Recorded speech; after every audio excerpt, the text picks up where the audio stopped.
What's up, everybody? Welcome into the Sun Belt Syndicate, the Belt Baseball Beginners with an S this year. Last year it was just me. Now I've got Seth and Marv alongside with me, presented by College Baseball Dogs as we get a slow start up here, but they are part of the College Football Dogs Media Network of podcasts, so be sure to check out our other shows as well, specifically the Golden Broom as they get going on their baseball coverage as well. This one's going to specifically cover the Sun Belt, and I realized I didn't have any actual Sun Belt baseball shirts, guys. I went with the local Durham Bulls, as Marv well knows, going to some games with his kids throughout his. How many years you've been in the Triangle now, Marv?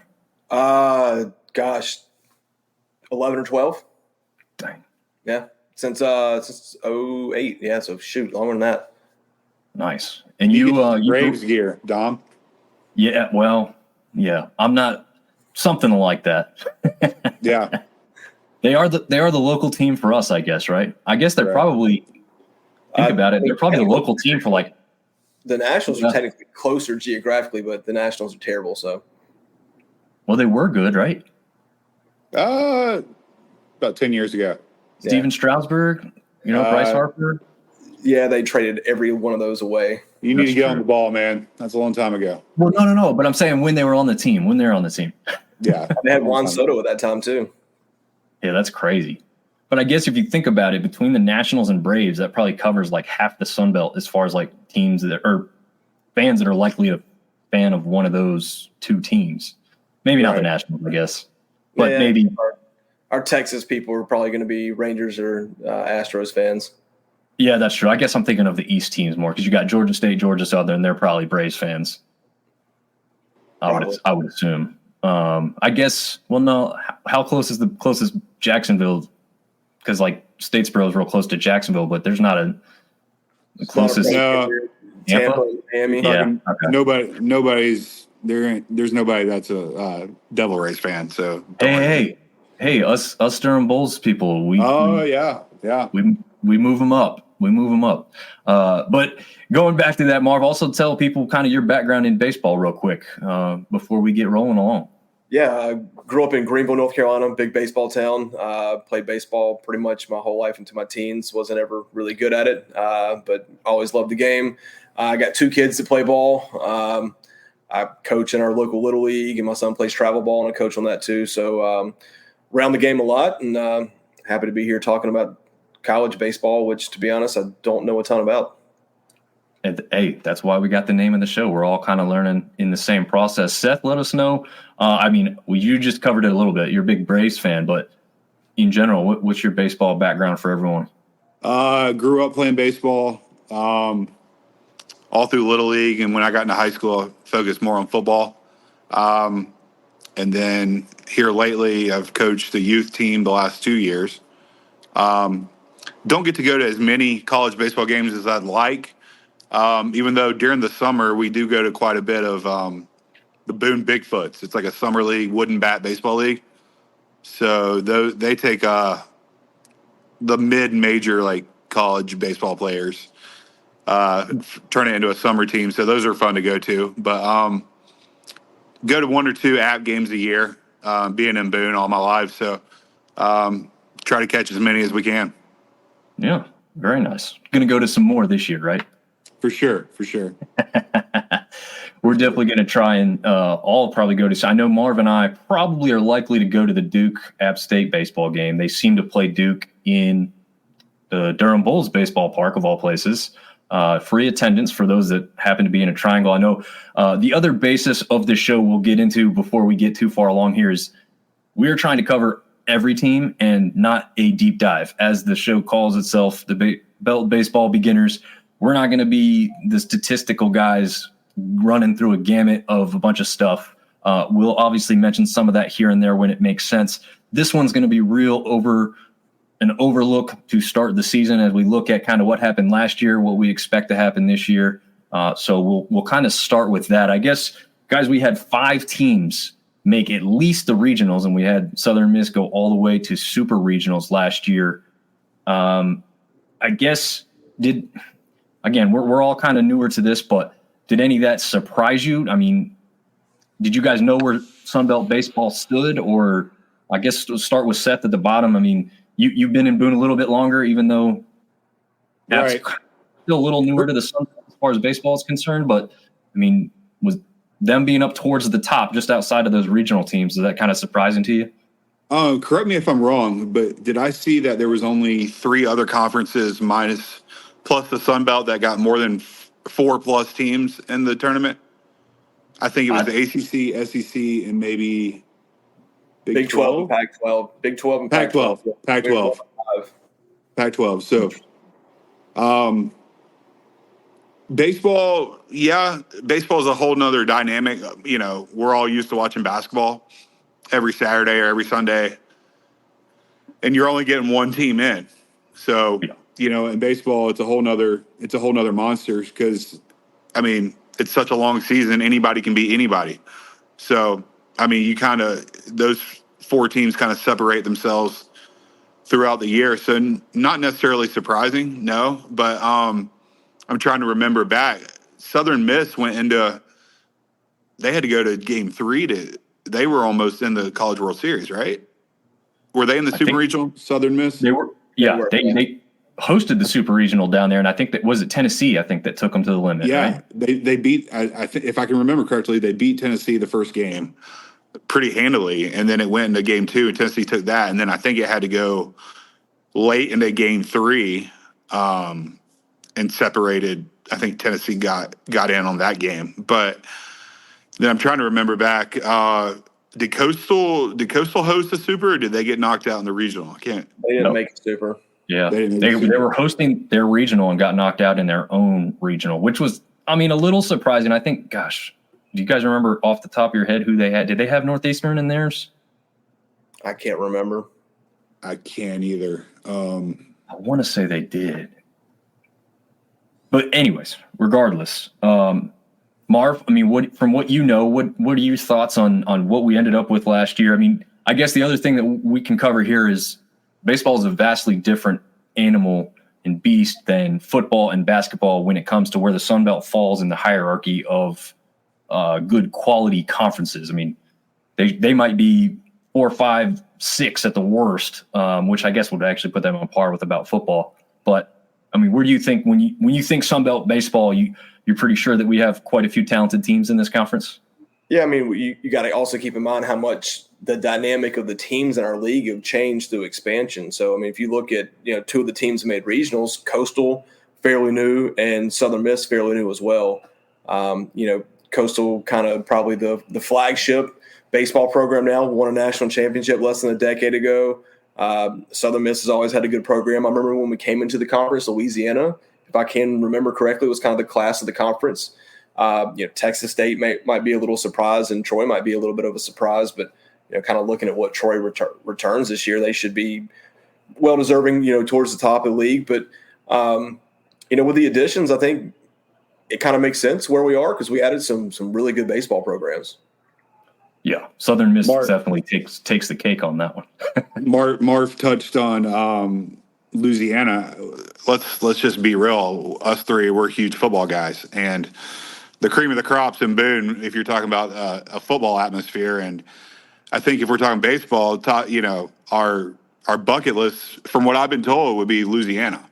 Apparently, that's the place to catch a baseball game. It's no matter what day of the week it is, that's the place to be for a baseball game. So, we're new getting into this. We're all football more than anything, but if we're talking baseball, I think from what we've been told, Louisiana is the place to catch a baseball game.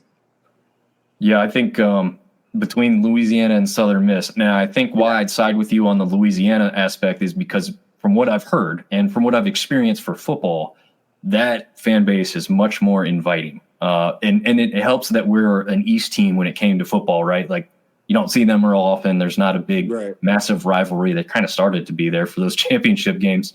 But they were very inviting people, very awesome people. They love to share their culture and food. Now, Southern Miss is a little bit of that as well, because I've met some Southern Miss fans, and they're very good people and very inviting too. However, I feel like the atmosphere for their baseball is not so inviting.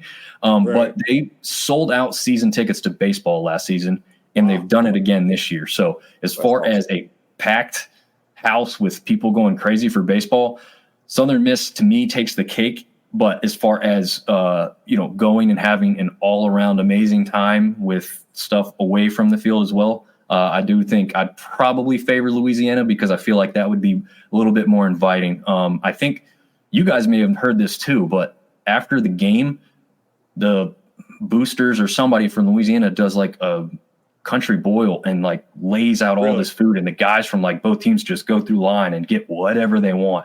It's not just for Louisiana players. It's like both teams just come grab what you want.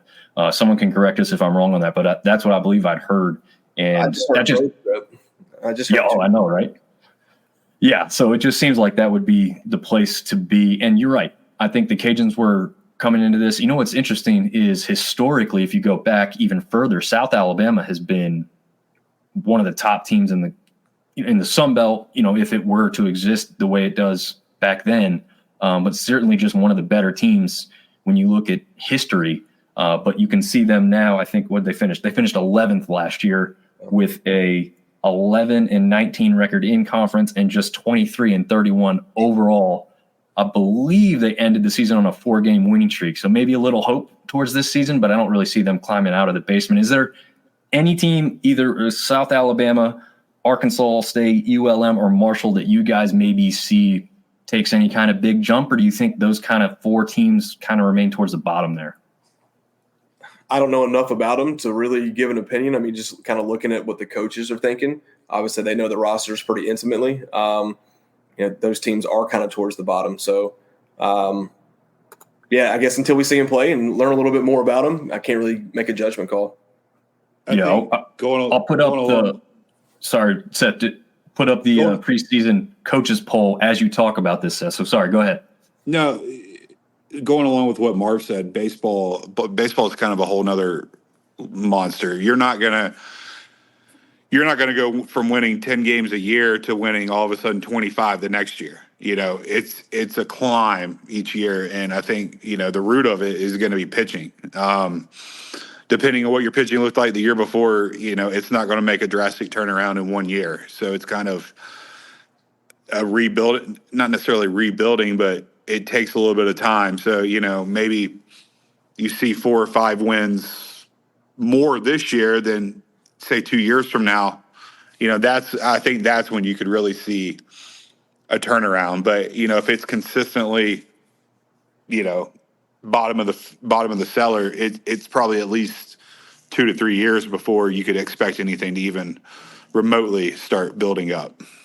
Yeah, and it'll be interesting to see how that transfer portal plays into this. We've seen it play pretty prominently in football. It seems like maybe basketball will start to go that direction a little bit more.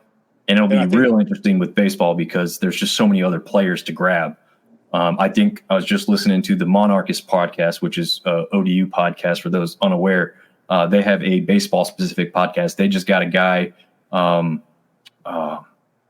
Christopher Newport, something like that. Anyway, I think it was from there. He's a D2 like national champion, and now he's coming up to ODU to pitch for them this year. So those are the differences that this transfer portal helps make. Obviously, those kind of moves could have happened in the past on one-off. I guess I'm talking about like a big span of it.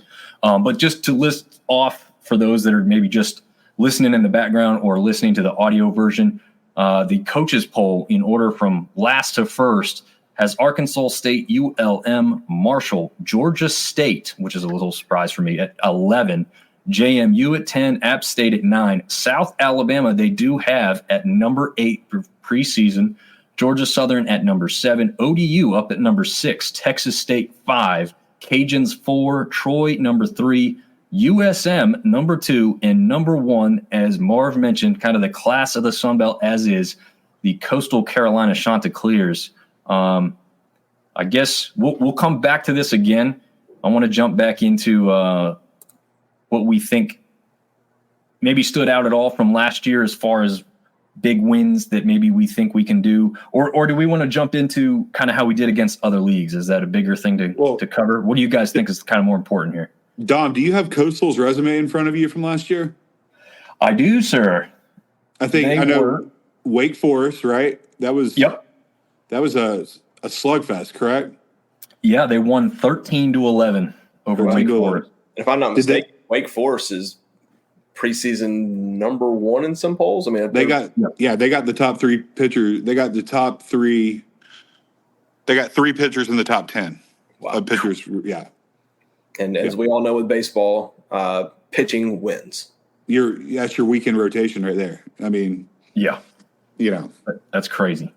I mean, while we're talking about that, just looking at the preseason players of the year, Troy's ranked 3rd. They've got the preseason starting pitcher of the year and the preseason relief pitcher of the year. So if you want to talk about pitching wins baseball games, they're set up pretty good. Yeah, and they actually had a pretty decent run in the Sun Belt tournament last year. They got by App in the first round in 10 innings, 10-9.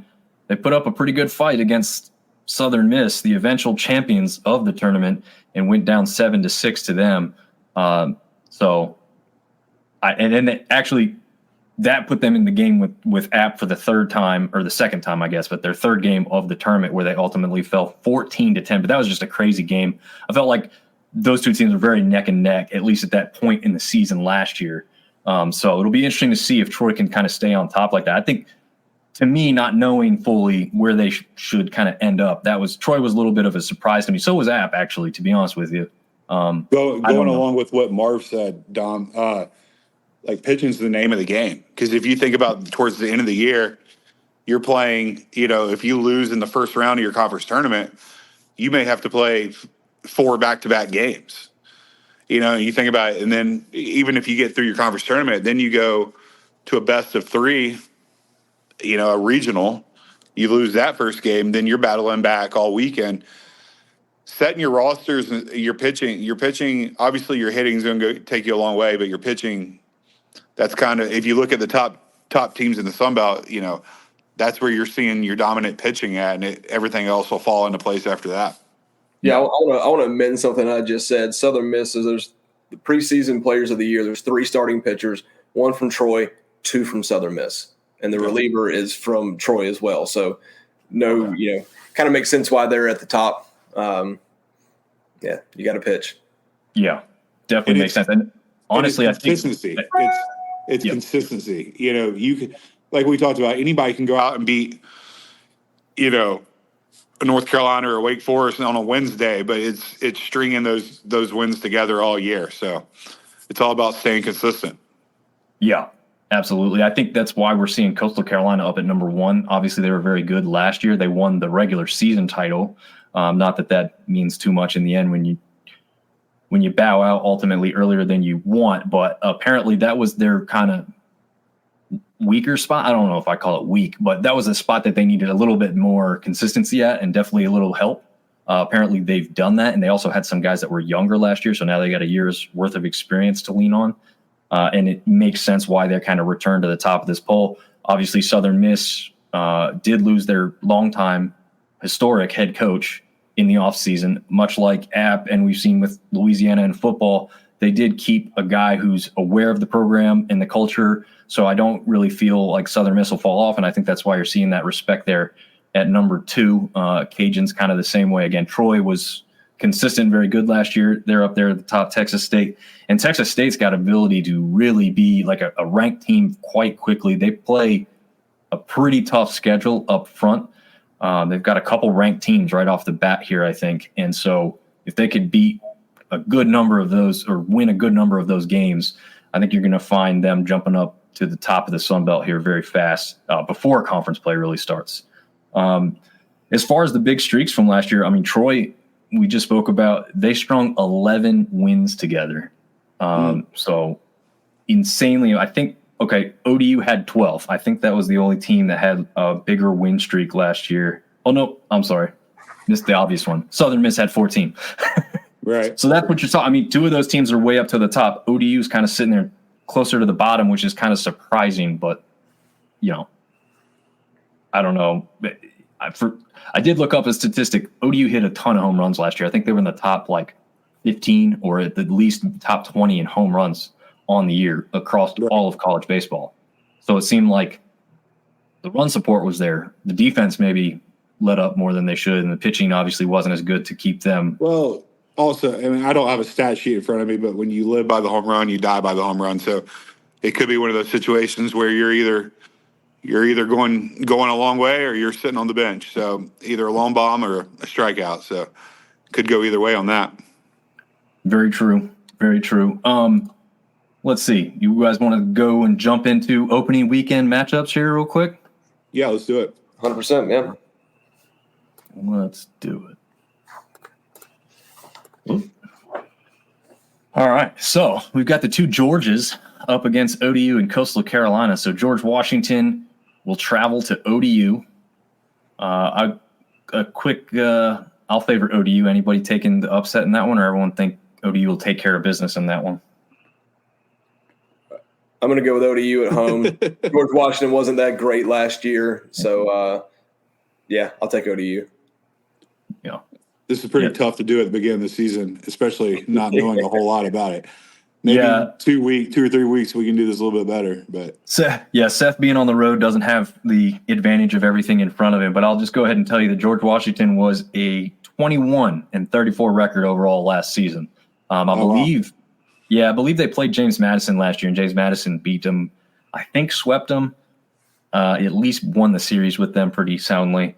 So that hopefully goes ODU's way. Now next one's interesting. Marv, if you want to take that George Mason versus Coastal Carolina, what do you think happens in that one with George Mason, having been in regionals last year? Yeah, I mean, I don't know what they return. So that's kind of the unknown factor for me. And hell, I don't even know what Coastal returns, obviously. But, a lot of people think they're going to be good. Their preseason, I think they're 18th kind of consensus. I think that could be a sneaky good matchup. It wouldn't surprise me if George Mason took one, but I'm going to take Coastal to take the series. Yeah. Seth favoring them at home. I think it's that Coastal culture. You wonder why it's consistently the top teams every single year. Coastal, SMU, Southern Miss. You look at like football. It's the same teams every year because it's that culture.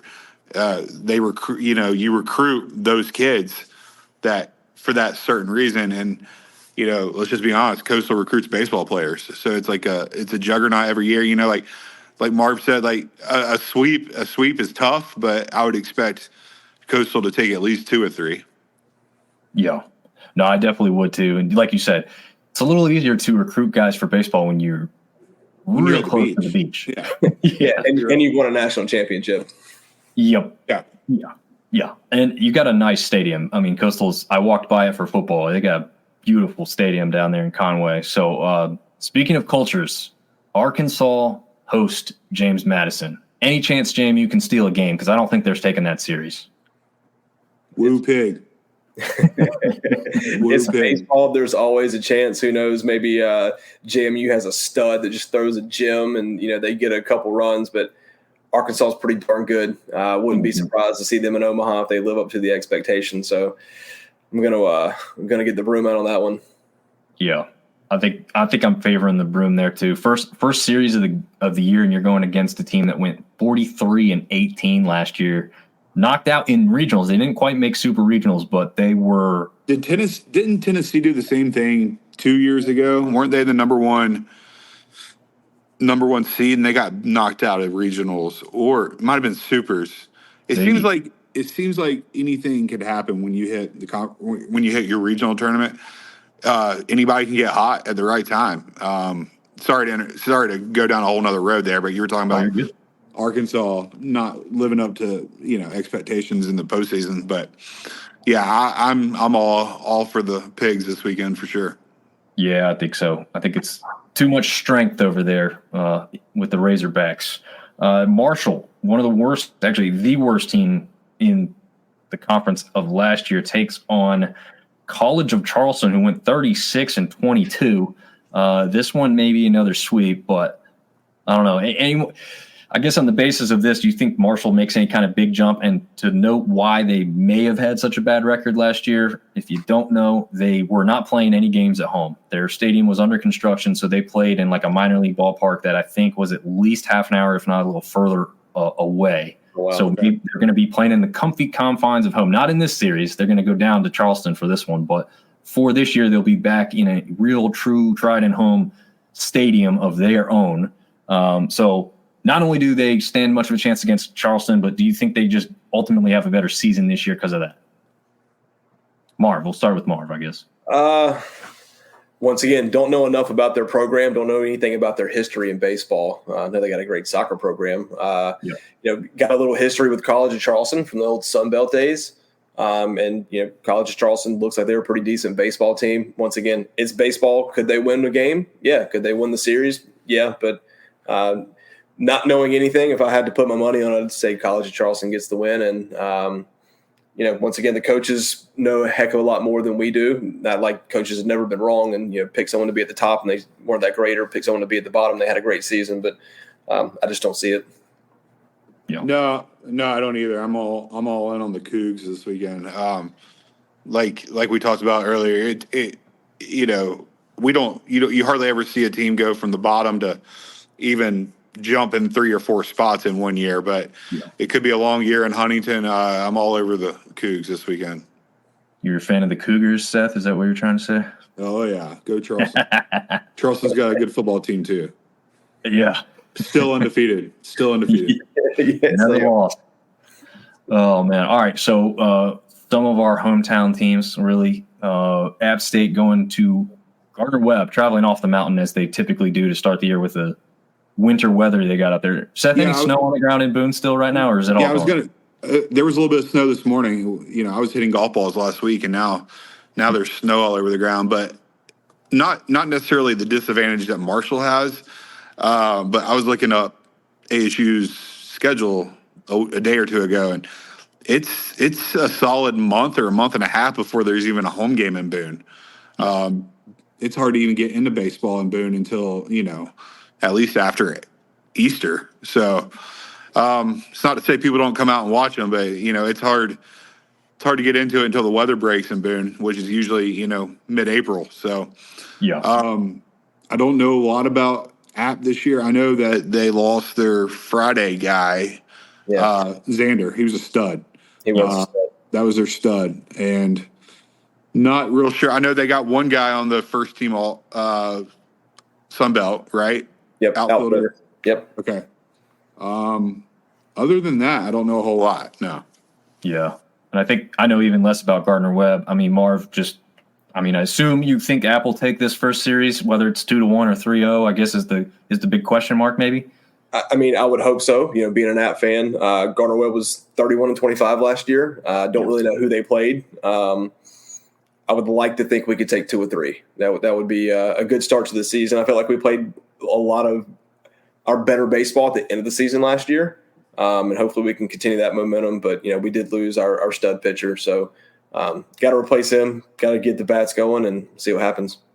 Yeah. Of note, App only strung 3 straight wins together last year. Now they did it 3 times. But that was their longest streak. But they did lose 6 straight at one point. I think, like you said, Marv, that was towards the beginning of the season there. I think they had actually like a really good start, like 4 or 5-0. It was like a 7-0 start, and then it kind of went downhill. Did they take 2 or 3 from Coastal or just 1? Just 1. They had he threw a gem. I think he struck out like 11 or maybe 13 batters, won the first game, and then just couldn't get another one. I think I think the third game was close, but I think the second game was pretty heavily Coastal. Gotcha. Makes sense. They did note their first ever series victory over the Cajuns last year, 2-1 down there in Lafayette. So that was cool. That was impressive to see. And so we'll see if they can get off to a hot start. I don't think this next one's much of a question. Anybody think Marist stands any chance against a team like Southern Miss down there in Hattiesburg? Marist was 16-36 going against a team that went to a super regional. Nah, give me the broom on that one. No chance. Yeah. All right. That one was quick. I don't know if this next one would be much different. And Troy is playing host to SIUE, and I had to look it up. I honestly couldn't figure out where this school was at. So this is Southern Illinois University at Edwardsville, which is like way too long of a name. So now you see why they call themselves SUI. I think. Is that SUI? Is that how they say it? I have no clue. I'm new to the first timer on that one too, buddy. Yeah, I think they just campus. Yeah, they kind of nickname it Suey so they don't have to spell out the letters and say the whole name, I believe. But again, I could be wrong on that. But yeah, they were just 26 and 28 last year, so not terrible, flirting with 500. And we really don't know the ins and outs of their schedule, right? But with where Troy is coming in, I expect much of the same that we'll see as in the Southern Miss Marist matchup, I guess. Is that you guys think a sweep also kind of likely here in this one? Yep. Who do they have? I'm sorry. The Suey guys, the Southern Illinois University of Edwardsville. Like Mark said earlier, anything can happen in baseball. But if we had to lean one way, I think we both know which way we're going. Yeah. All right, here's a good one. Maryland travels to Statesboro, Georgia to take on Georgia Southern. And to note, Maryland 42-21 last year, made it to the regional round. I think they were in a regional with... They might have been in Winston-Salem. That might be right. I think because, I think I saw that. Yeah, I believe you're right. I think it was them up against Wake Forest because they're now in the Big Ten, so that wasn't an inter-ACC matchup as it would have been many years ago. Wow, where have you been? Good. But, yeah, I guess now Georgia Southern, I mean, they've got a baseball program down there, and I guess – Do they still have baseball there? Sometimes they like to play. They note that they did get beat in the very first round of the Sun Belt tournament last year by Georgia State, not Southern, 8-5. So they're not going to like that too much. But what's the again, we're going for a big overview, so we don't have to let everybody know we don't know the ins and outs. But if you had to put money on it, you think, Georgia Southern could steal one here? You think they could possibly even take the series, I guess? Yeah, I mean, I think it's a flip of the coin. You got Maryland coming in off a great year last year, and then you have Georgia Southern that you don't know which team you're going to get. So, like I said a couple of times, maybe our third week into this, we're going to know a lot more about a lot more teams. I feel like you're going to need what would you think, Marv? At least 10 to 15 games, a little sample size before you can start really getting into making some serious predictions. Yeah, I think a couple weekends of seeing your weekend rotation run will kind of tell you what that's going to look like, and then what the bats look like. So yeah, I think we're probably a month away from really knowing what everyone has. I think you'll have some teams that you expected to be really good start off really good, but you're a month away from seeing anything shocking. Yeah. Makes sense. And again, like you guys said, I feel like those one-off games where you just match up once on a Tuesday games, like you said, anything can happen there. You're throwing probably a guy that doesn't see the field as much, right? Marv, is that kind of what you see even in the younger kid stuff? And Seth, you as well? Like, is that kind of what happens?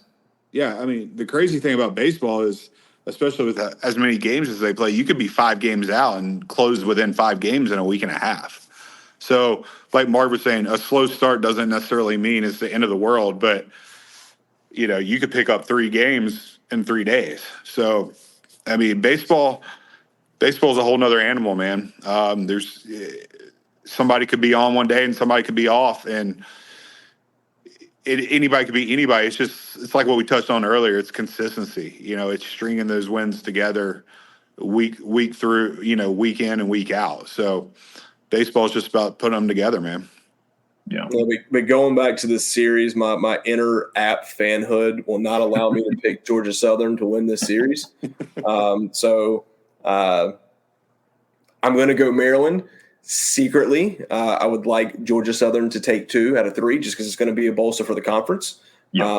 But I hope they get beat by 20.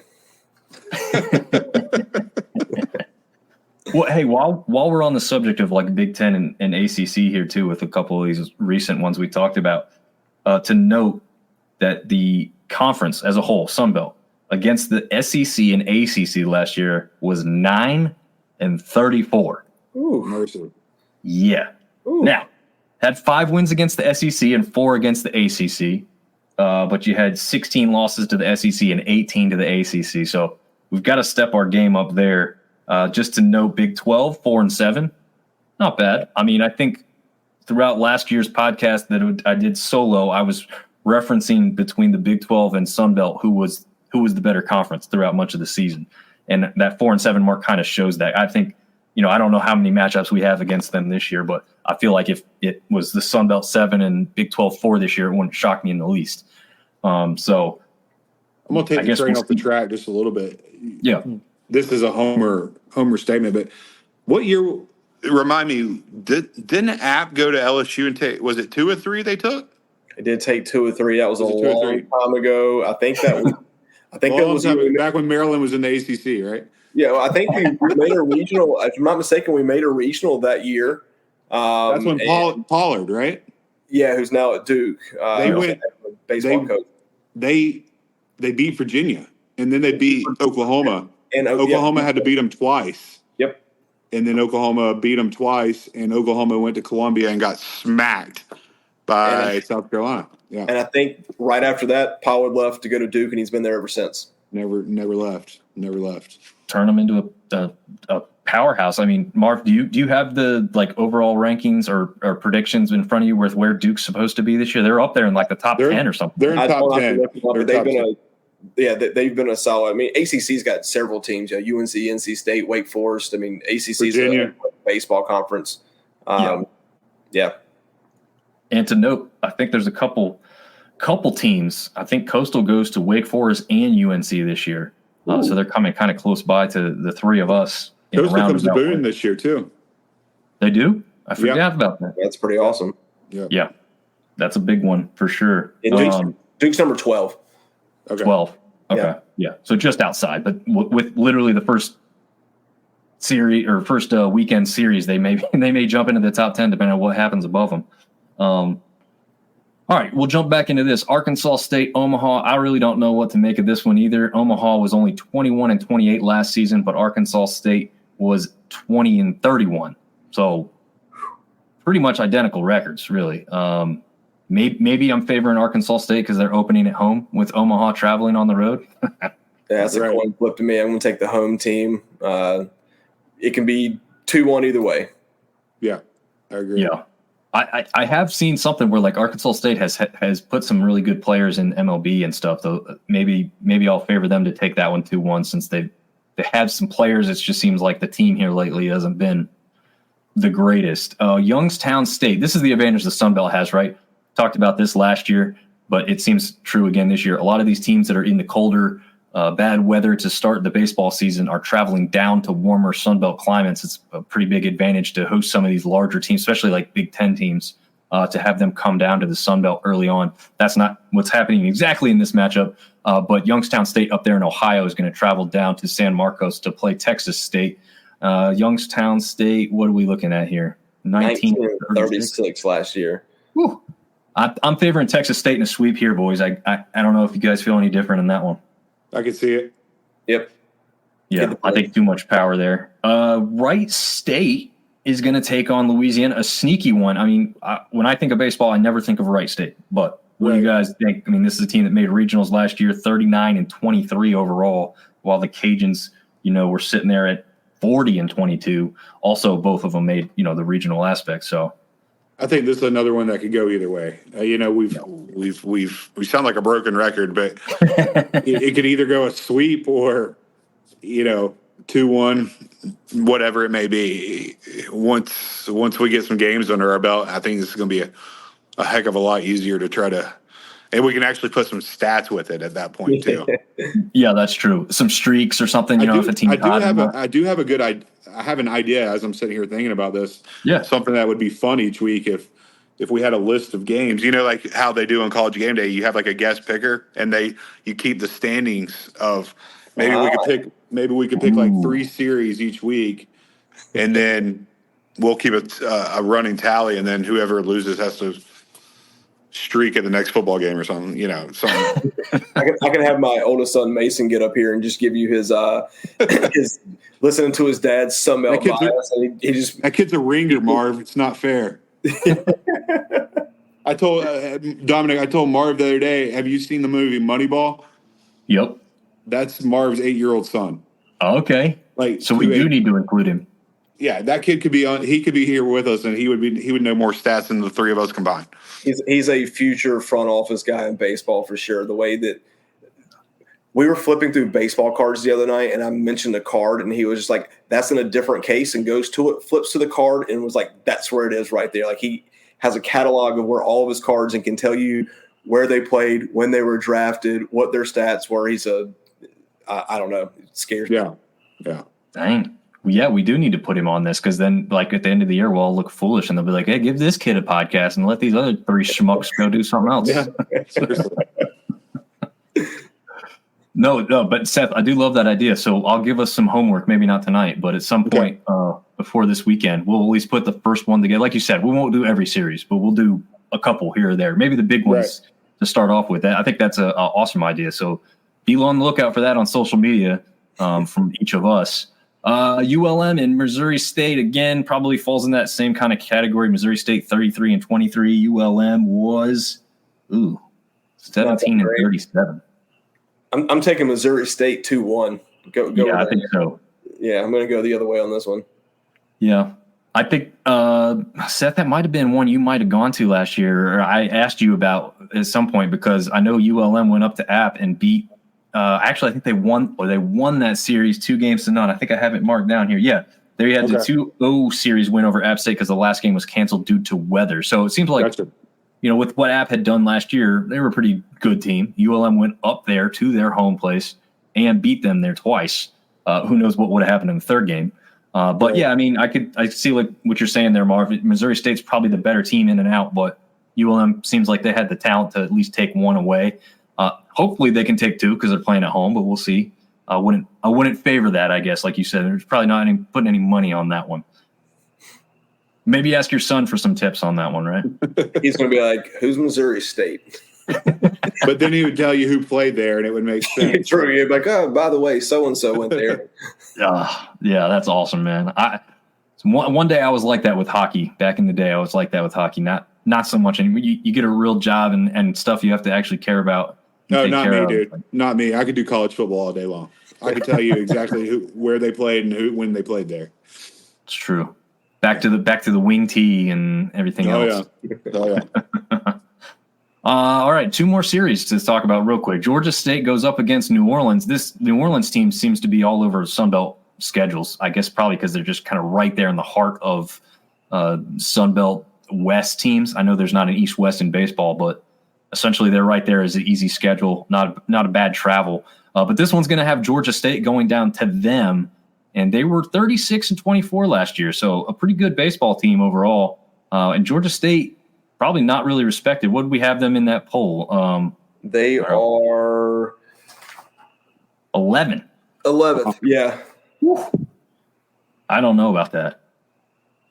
I thought they had a pretty good year last year overall, so I don't know. I mean, like I said, they had a play-in game in the Sunbelt tournament. They had that one-off game, winner go home, and then they got in there and they didn't do any real damage. But I don't know.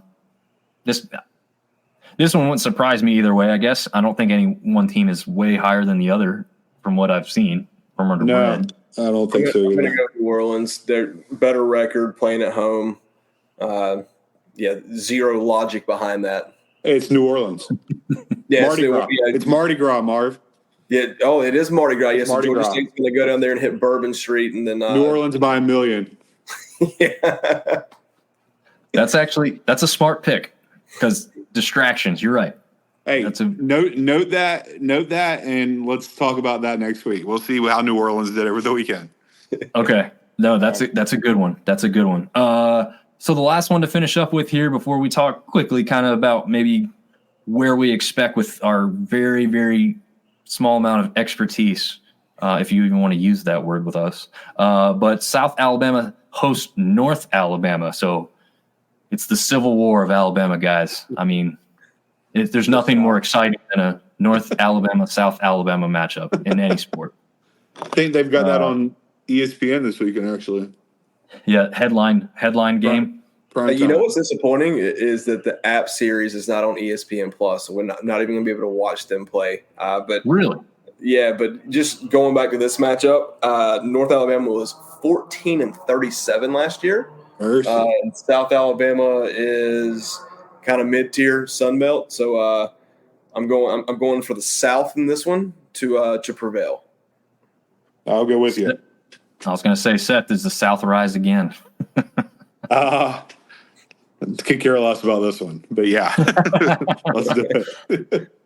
Well, what's interesting to me is that the coaches seem to think that South Alabama is going to make one of those, like you said, not massive jumps, but a couple games, because they've got them jumped over App State and James Madison in the preseason coaches poll, which, again, besides that 4-game win streak, I think I said to end the season last year, I don't know what you see that makes you think that they're going to be tremendous. Maybe they've got some players coming in that I haven't heard about, but I haven't heard a bunch of noise from South Alabama fans even beating their chest about how good they're going to be. So It'll be interesting to see what they do there. So I guess we'll bring up the preseason coaches poll once again. You guys think anything again from our outlier overall outlook perspective? Anything that you really disagree with here, or do you think this is pretty well known here by the coaches? They know what they're doing, or what? I mean, I think you can only go off based off last year's record. We don't know a whole lot about who's returning and who they lost and things like that. But based off last year's record and who Coastal, to me, looking at do they deserve it is based off who their top wins last year. Knocking off a Wake Forest, did they knock North Carolina? Is that right? I think they split with Carolina. I think they won and lost. Okay, all right. It just goes to show you that they can play in the top games and play under pressure, and that's not to say a Southern Miss or a Troy or a Louisiana couldn't do something. I think it's going to be fun watching it play out for sure. A lot of the big games come at the beginning of the season or midweek, and we'll kind of as they say, the cream rises to the top. So we'll see before too long for sure. Yeah, Marv, thoughts on this one?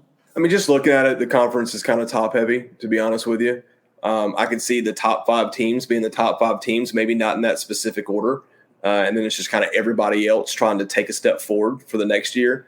But yeah, once again, not knowing the rosters in depth for every team, let it play out and kind of see if the coaches were right. But I think we're a top heavy league. Yeah, I think I definitely agree with that. I mean, if I had to favor anybody making regionals, again, it's definitely the top 5 as they current, like you said, in whatever order. It's the top 5 as they currently are. There's 2 big jumps that I noted. ODU ended last season in 10th place, and they start off this year as an expected 6th place finish. So I believe they think that the pitching and the defense probably picks up a little bit from where they left off last year, and I would assume they think the bats are going to kind of stay pretty consistent as far as the long ball is concerned. So that one's an interesting one because that puts them just outside that top 5. And they had that 12-game win streak. So they can string some things together. South Alabama jumping over again, App State and James Madison at number 8.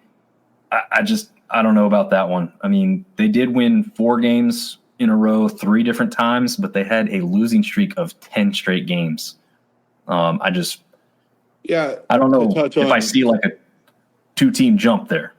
These preseason polls, I believe, are just something just so we have something to talk about. Let's be honest. Yeah. Will Coastal be there at the end of the year? They'll probably be in the top 3 for sure. They don't mean anything, man. The baseball can bounce either way. It's just this is based on who's returning and based off last year. Any team could get hot at any time and make a run, but as we touched on earlier, a team that won maybe 10 games last year, it's going to be tough to see them at the top. But this is just these preseason rankings are just something for people like us to talk about. So anything could happen for sure. Seth, you don't see Arkansas State making it to Omaha? They may make it to the Super, but I don't know if they got enough pitching to make it to Omaha. No, I don't. It'll be interesting to see as it shakes out how correct this is. And anybody want to make a prediction on how many teams make a regional? Ooh, yes. I wanted to ask that question too. So great question, Marv. I'm going to say 3. 3. I'm gonna go 4. Okay. I was going to say, I think 5 was kind of the Cajuns had to go on that run in the tournament last year to get in. If we're being honest, I don't think maybe they could have lost in the championship game to Southern Miss, but I think winning that definitely put them in. Otherwise, we're looking at 4. What's kind of the target? Is it 30 wins for baseball? Is that kind of what we're targeting for an at-large almost? I mean, App won 30 last year and probably wasn't anywhere near being considered, to be completely honest. Yeah. Okay. I'm going to say 35. 35. Yeah, and I would say it may even be more than that. I mean, you're looking at Missouri State won 33 games last year. New Orleans won 36. Neither one of those teams were considered. I don't remember hearing their names being mentioned. Maybe New Orleans was kind of just outside, but I never heard, with all the talk that I was trying to follow along and listen to, them being mentioned. So I'm thinking You got to be dang close to 40 wins. I mean, just shy, Okay. but Gotcha. yeah, I'm thinking it's a higher mark now than it used to be. But yeah, I do agree with one more one I'll speak about. Georgia State drops back a little bit, but it's not a huge drop. It's 3 spots, so we'll see if that one comes to fruition. I do kind of agree that Marshall jumps up from the basement again, playing in a real true home stadium this time. I think that's probably good for like 5 to 7 wins right there, just because they'll be used to not having to travel as far and more consistency with playing at their home place. So I guess that pretty much wraps it up, unless you guys have anything else to mention in this first ever 3-person baseball podcast that we're going to be running. So when we meet again, we'll have at least 3 games probably under our belt. Is that right? It'll be more than that because Probably midweek games as well, so probably 4. Okay. Yeah, there's a couple teams. One of the teams I was just looking at, I can't remember off the top of my head. One of these teams finishes their series on Monday instead of Sunday, I believe. Okay. Or they put it on the schedule in case of like a weather thing or something. I'm not really sure what they're doing, but yeah, we'll have to off air. We'll have to decide when our next one is. But typically, I think and believe for all the people viewing or listening in, we're going to try and do this on Sunday evenings live in the near future, right? Right. Okay. Yeah. That'll That'll give us a good opportunity to kind of wrap up all the action that just happened over the weekend, and then kind of quickly preview the week, 1 or 2 off games during the week, and then the next upcoming series that'll happen over the weekend. That's the nice thing about baseball. It's very consistent in that regard, right? Right. Lots of games, but consistency as far as like you don't have like a random week and a half off here and there type of thing. So guys, thanks for coming on this first one, and we'll look forward to doing it again, and we'll see you guys all next time. Sounds good.